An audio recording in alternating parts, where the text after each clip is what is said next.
O sa LPG naman, posibleng umabot sa hanggang 1,500 pesos ang isang tangke ng LPG sa Abril ayon sa LPG Marketers Association o LPGMA. Dahil yan sa pagtaas ng shipping cost, bunsod ng limitadong access sa Strait of Hormuz. Mas mahal yan sa kasalukuyang presyo ng 11 kilogram na tangke ng LPG sa Metro Manila na nasa mahigit 825 pesos hanggang mahigit 1,135 pesos. Ayon sa grupo, iniutos ang Department of Energy sa pribadong sektor na ituloy ang pagbili ng LPG anuman ang presyo.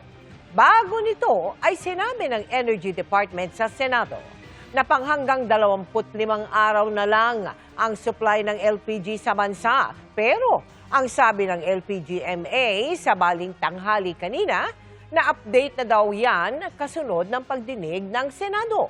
Pang 35 hanggang 40 araw na anila ang inventaryo ng LPG.